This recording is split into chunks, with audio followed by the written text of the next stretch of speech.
dénonce l'envoi de Koulouna Kanyama KCC. En même temps, il demande à ce que ce Koulouna soit envoyé ailleurs. Il s'agit des députés nationaux, membres du Rassemblement des députés Katangé. Aussi, l'avocat du DG de la RVA, Amédée Mboma, a déclaré que l'arrestation du directeur général de la RVA est arbitraire et ternit la vision du chef de l'État sous l'établissement d'un État de droit. Enfin, le directeur général de la Régie des eaux, Clément Moubiaï, a démenti la rumeur faisant état de coupure de l'eau la semaine prochaine à Kinshasa.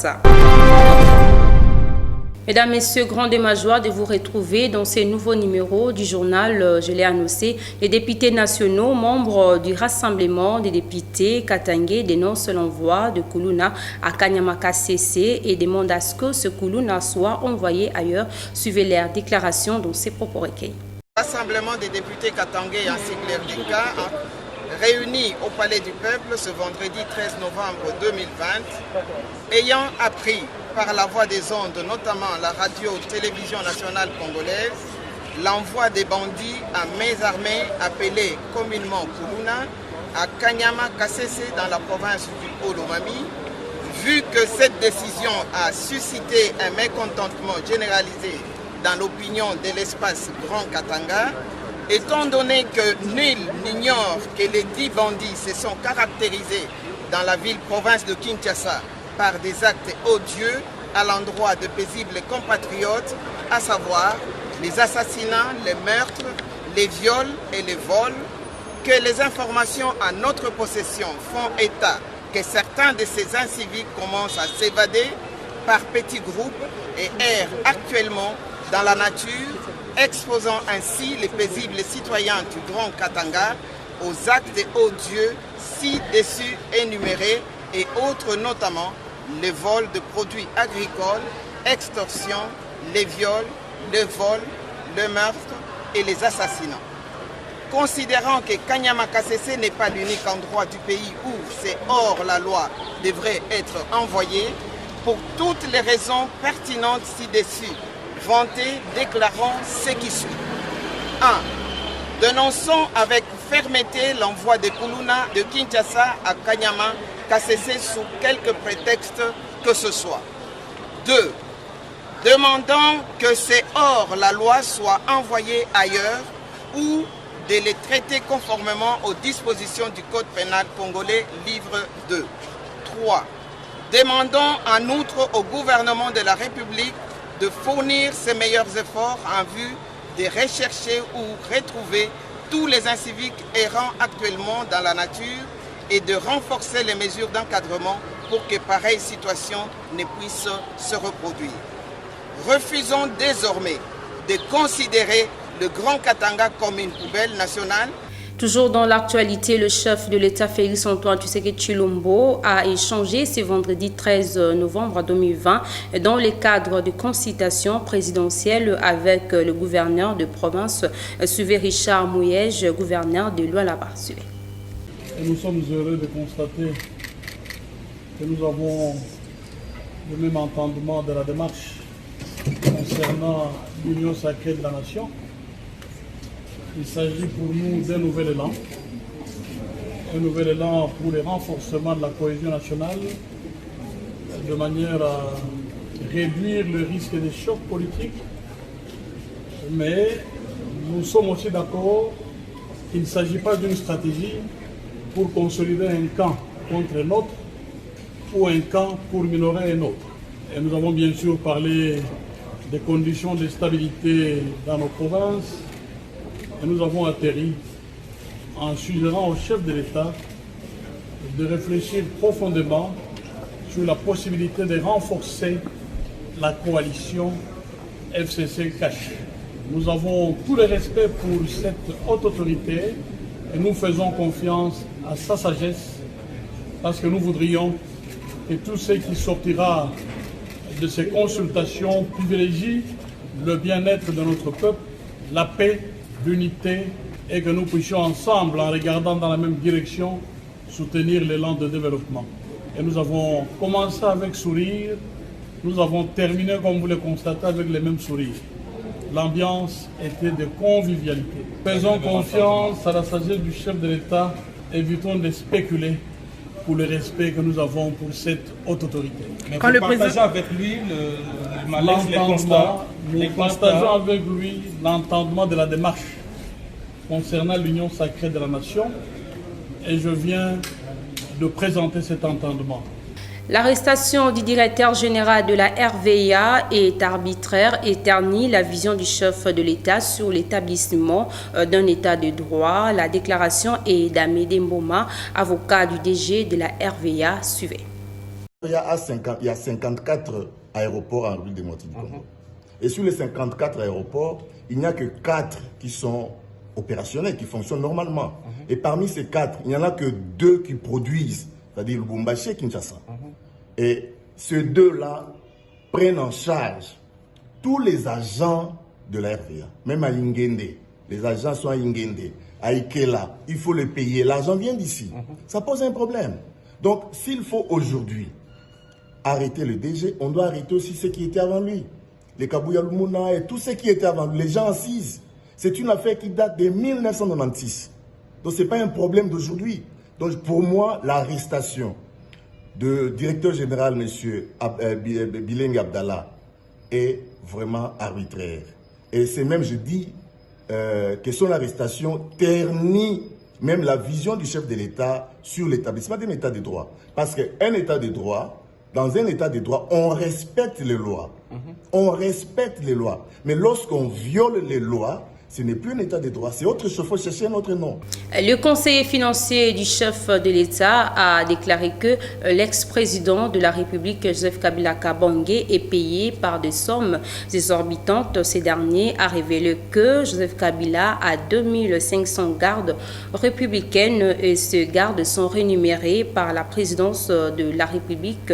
Suivez-les au micro de nos confrères de Top Congo. Je reviens sur les 318%. Là, on me donne l'occasion de parler aussi.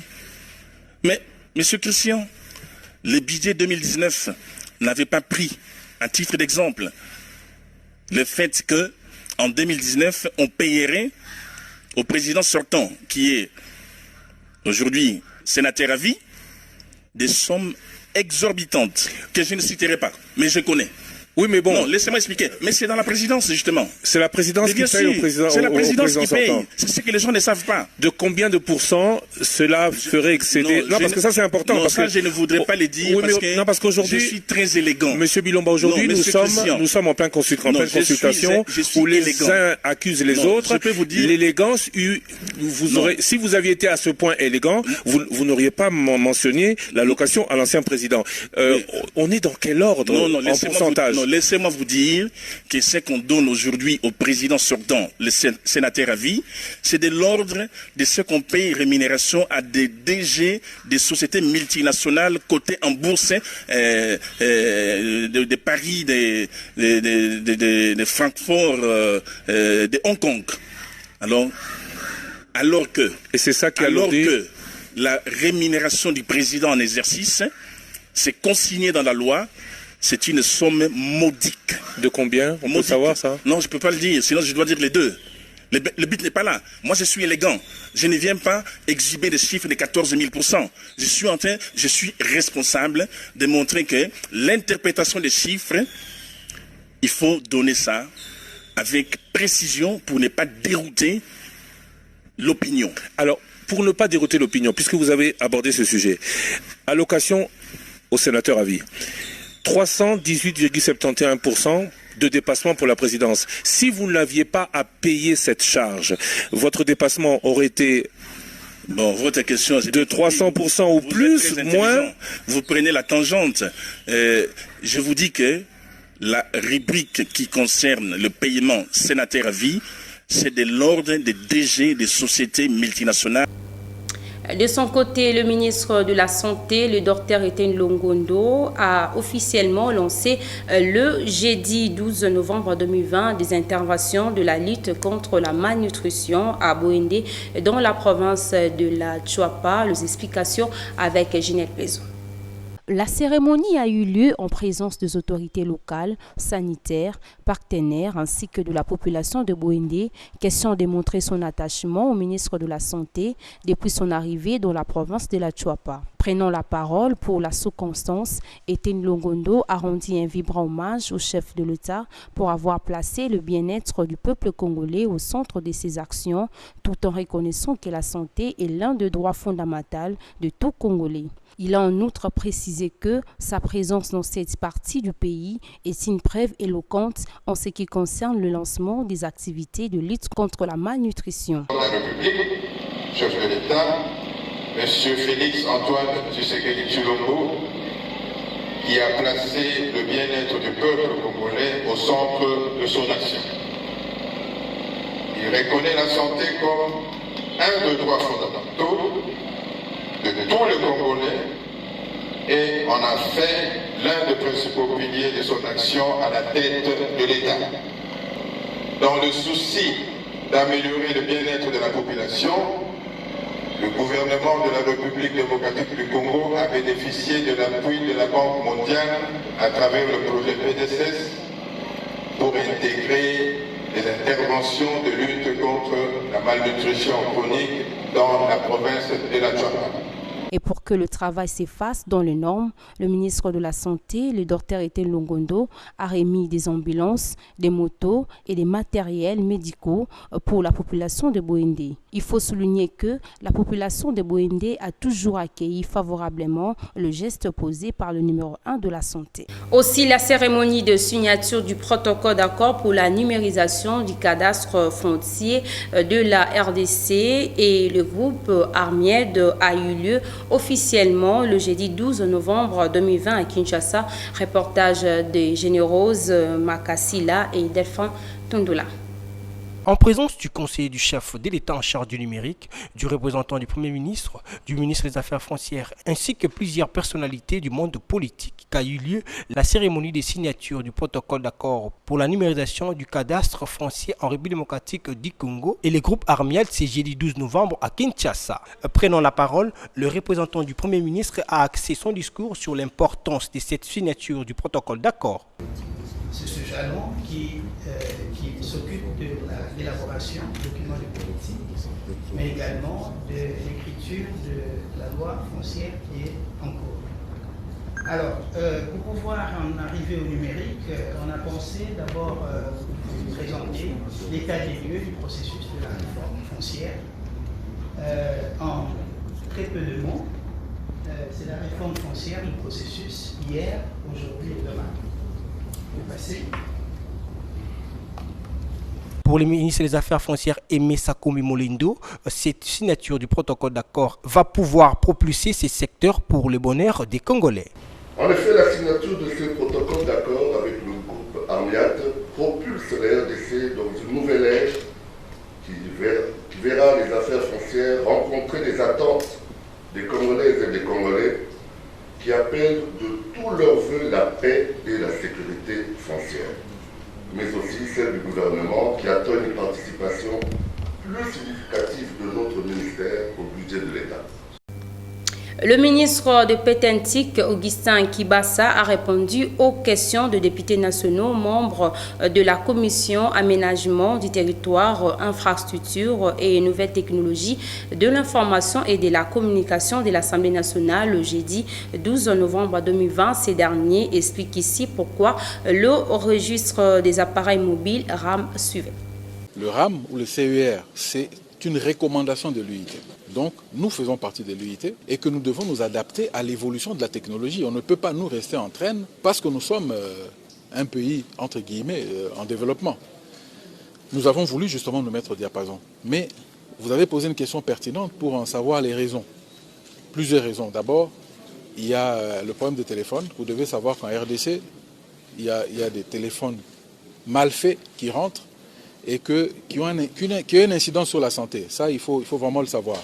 Et que pour nous, il est aussi question aussi de protéger le propriétaire des téléphones parce que ce système permet de localiser le téléphone. Parce que vous savez, généralement, on localise la SIM. Ici, quelqu'un peut changer la SIM et puis on est perdu. Ici, c'est le téléphone. Et j'ai justement dit aux honorables députés que le RAM viendrait aussi avec la géolocalisation. Vous savez tout ce qu'il y a comme problème à travers la République en termes d'insécurité liée à l'utilisation du téléphone. Et donc ce service nous aidera à géolocaliser. Nous allons travailler en intelligence avec le ministère de l'Intérieur et les services de sécurité pour pouvoir agir plus rapidement sur les malfrats. Ça s'est passé beaucoup plus à l'Est, mais ça s'est passé à Kinshasa récemment. Donc on s'est dit qu'il faut quand même qu'on arrive de ce point de vue-là à trouver des solutions qui permettraient que nous puissions avancer. Je sais que la douleur, c'est le fait qu'on doit payer pour ça, mais vous savez, la technologie coûte cher. Ce que nous payons ici, rassurez-vous, par rapport à d'autres pays, c'est nettement minime. Nous nous sommes vraiment adaptés à la réalité de notre pays. C'est vrai que ça fait mal, c'est une décision, je dois le dire, je n'étais pas distrait quand je la prenais, c'est une décision qui n'est pas populaire, hein, mais rassurez-vous qui est très responsable. On doit protéger la République, il faut qu'on arrive à avancer. Le changement est toujours difficile, mais il faut, un pas après l'autre, il faut savoir avancer. Basile Olongo était aussi reçu par le chef de l'État le jeudi 12 novembre 2020. Pour ces derniers, quelques personnes ne peuvent pas prendre en otage 80 millions de Congolais. Suivez-les dans ses propos recueillis. Nous avons examiné ensemble avec le président de la République et nous avons constaté qu'il y a des bras séculiers qui ne permettent pas à ce que le président fasse bien son travail. Il s'agit du Parlement et du gouvernement. Nous avons dit clairement au président de la République que quelques individus ne peuvent pas prendre 80 millions de Congolais à l'otage. Le bureau de l'Assemblée nationale doit tomber. Les députés qui sont membres du FCC, ce sont des Congolais. Ils ont pris conscience et ils ont bien lu la Constitution et accepté que le mandat impératif est nul. Ils vont agir en âme et conscience pour voir les choses dans la même direction que le président de la République. Donc le bureau de l'Assemblée qui ne travaille pas pour les comptes du pays, ce bureau va tomber. Et le gouvernement aussi, nous tous nous avons vu ce qui s'est passé avec le Premier ministre. Donc ce gouvernement également doit tomber pour que le président ait de bras séculiers qui voient les choses avec lui dans la même direction pour que les choses puissent avancer. Nous sommes tout à fait d'accord pour l'Union sacrée, un regroupement de plusieurs Congolais autour du président pour la refondation de la gouvernance. Donc nous sommes tout à fait d'accord, nous sommes partants. Vous devez retenir que les élus du Grand Kasaï ont été aussi reçus le jeudi 12 novembre 2020 par le président de la République dans le cadre de consultations présidentielles. Suivait le député national du PPRD, Alphonse Ngoï Kassange. Vous savez que notre pays traverse une crise profonde, qu'il était important que nous, élus du Grand Kasaï, nous puissions venir répondre à l'invitation nous adressée par le président de la République. Et comme vous le savez, nous sommes venus, nous sommes les élus, représentants de la population. Il était de notre devoir de lui d'apporter au président de la République les désidérata de notre peuple, de l'espace Grand Kasaï, notamment en ce qui concerne les infrastructures, l'économie, la sécurité et les aspects politiques. Je crois qu'il y a des mémos que nous lui avons adressés, un mémo global et les mémos sectoriels concernant province par province, donc les 5 provinces de l'espace Grand Kasaï. Des consultations qui vont aboutir à l'union sacrée selon le vœu du président de la République qui a initié ces consultations. Est-ce que vous adhérez à cette union sacrée? Vous savez que nous sommes, il faut comprendre, hein, nous sommes venus ici, moi, vous connaissez ma famille politique. Et donc je suis venu, après avoir consulté ma hiérarchie politique, je suis venu dans le cadre du caucus de ma province et de l'espace Grand Kasaï pour les aspects qui concernent l'union sacrée. Peut-être que mes collègues vont en parler, mais moi, vous connaissez. Mais pas justement, parlons du caucus Grand Kasaï. Est-ce que le caucus adhère à l'union sacrée nationale? Bon, je ne suis pas la bouche autorisée de dire ça. Vous avez parlé de la crise. Quelles pourraient être les solutions pour arriver à cette crise? Bien, moi je pense que nous devons privilégier la paix en tout état de cause. Parce que sans la paix, on ne peut pas construire cette grande nation.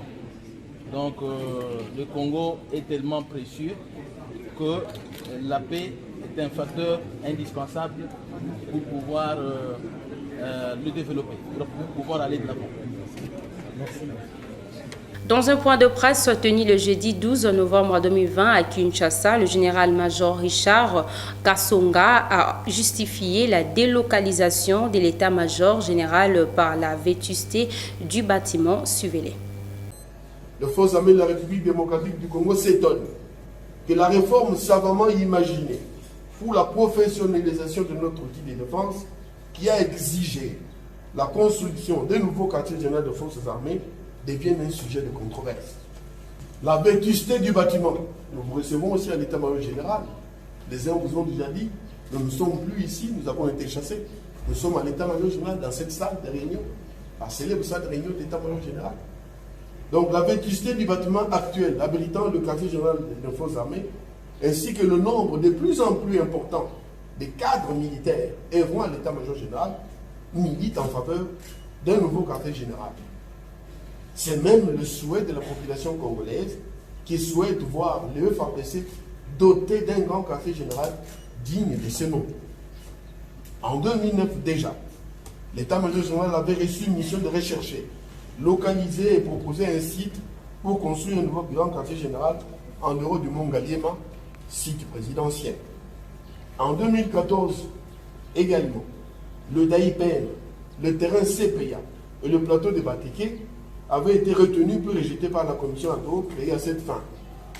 Dans la même feuille de route de la réforme de notre armée, figurait en bonne place la construction de nouvelles infrastructures pour les forces navales, les forces aériennes, le service de communication et d'information des forces armées, les services d'action sociale et le corps de santé de nos forces armées. Déplacé aujourd'hui, le quartier général de l'état-major général des forces armées découle d'une planification bien ordonnée et conforme à la montée en puissance de notre outil de défense. Face à cette campagne séditieuse, les forces armées de la République démocratique du Congo appellent tous nos vaillants combattants à demeurer unis. Au sujet de la prétendue communiqué attribué au syndicat de la Régie des eaux, le directeur général de la Régie des eaux, Clément Moubiaï, démente cette rumeur faisant état de coupures d'eau la semaine prochaine à Kinshasa. Suivez ses commentaires. L'eau, nous l'appelons, c'est la vie. Mais il y a dans notre pays certains compatriotes qui profitent de la technologie, de l'information pour jouer avec la vie des gens. Je vous dis d'avance que cette information est fausse. Elle ne vient pas du syndicat. Puisque quelques heures après, quand j'étais informé, après la primature ici, le lundi, j'ai dû contacter l'intéressé. Il était étonné d'entendre parler de ça. Il n'y a pas eu un communiqué qui est venu du syndicaliste. Il semblerait que c'est l'ancien communiqué qui est sorti de Top Congo suite à la déclaration du même syndicaliste l'année passée en décembre 2019. Ils ont pris ça, ils ont travaillé de leur manière dans le but, je ne sais pas, de faire souffrir la population, mais je vous dis d'avance qu'il n'en est pas question. Il ne peut jamais avoir un seul instant dans l'esprit des responsables de la Régie des eaux qu'on envisage de fermer l'eau.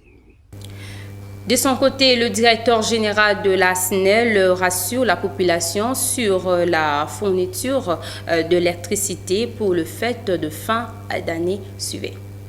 Mosala ya SNEL eza kopesa courant na ba client na ye. Mais eleki sanza moko tozaki na ba difficulté ya makasi. Ba difficulté wana eutaki na panne tozwaki na Inga.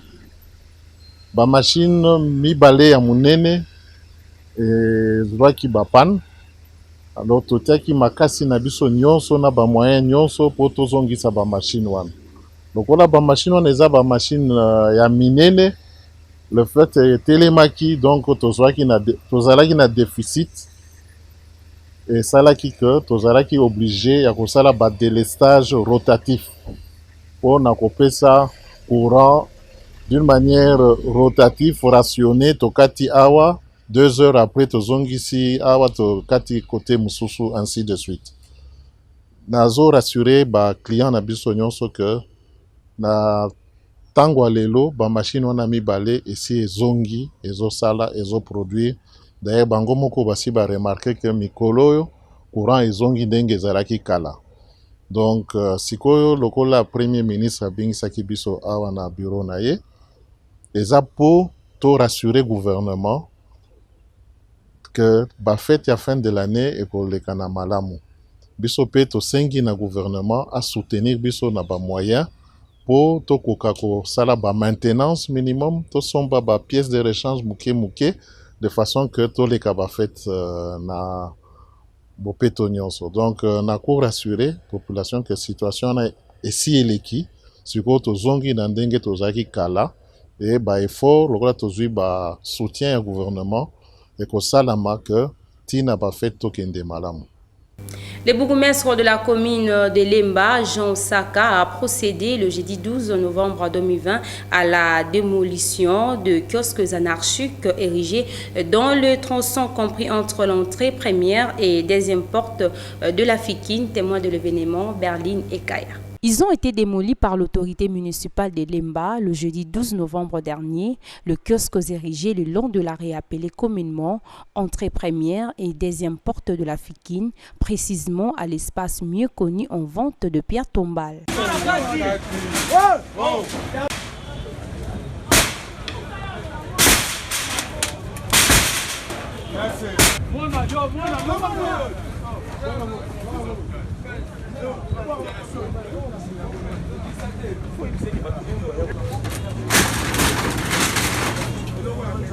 Selon Jean Saka, cet endroit doit revêtir sa plus belle robe datant grâce à l'opération Kinbo Peto.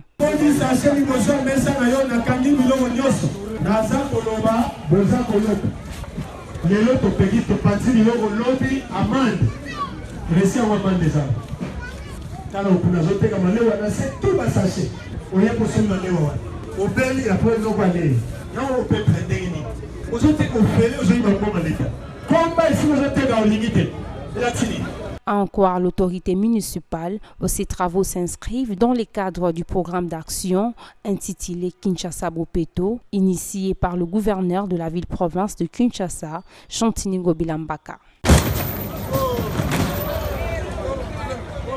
Clôturons ces journées avec cette information sportive en ce qui concerne la rencontre de la 3e journée des phases allées des éliminatoires pour le compte de la CAN Cameroun 2021 qui va mettre aux prises le Léopard de la République démocratique du Congo face à l'Angola. C'est samedi 14 novembre 2020 au stade des Martyrs de la Pentecôte de Kinshasa. Sous le coup de 19h, le public amoureux du ballon rond s'est exprimé au micro des Jarvis qui est là. Suivez. Match à lobby contre Bangola. C'est un match pas facile. Angola, nous sommes là avec sélection, on est vraiment retenu les joueurs professionnels, les joueurs au top niveau. Il faut tout gagner.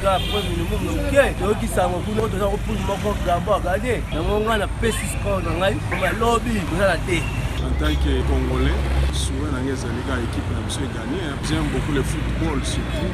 Quel que soit le joueur qui est sélectionné, il y a une équipe chance.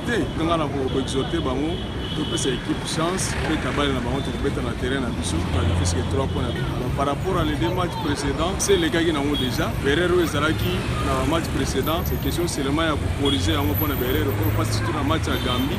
Nous avons un avantage de score, mais nous avons toujours rattrapé. Alors, nous avons un mauvais changement de coach. Coach a géré l'équipe, ce qui a fait que nous avons rattrapé et puis tout ça, la match. En tant que Congolais, souvent il faut gagner.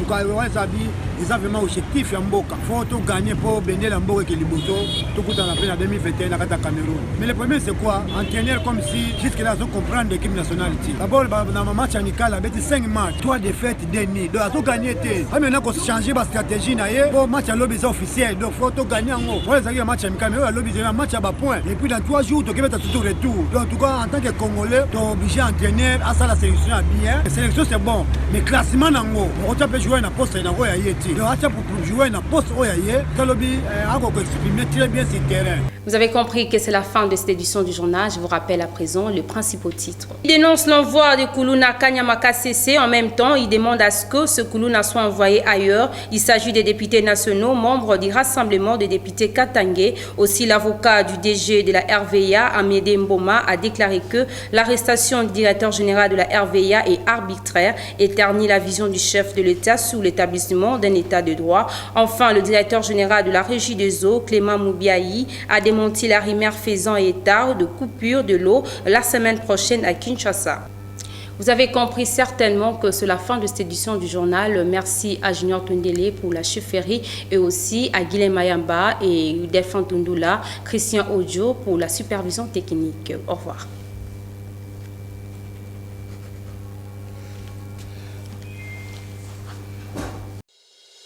Vous pouvez suivre cette émission en rediffusion quand vous voulez, où vous voulez, sur www.dab.video.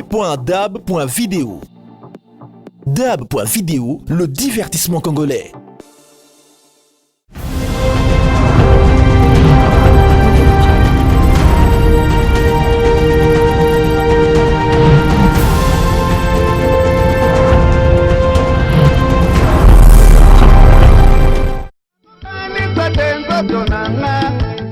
La famille Tshibanda et Clarisse Tshibanda, journalistes à CBS, ont la profonde douleur d'annoncer aux amis et connaissances, ainsi qu'aux ressortissants de la province du Kasaï, la mort de leur mère Émérance Lusamba Tshibanda, affectueusement appelée Maman Anita.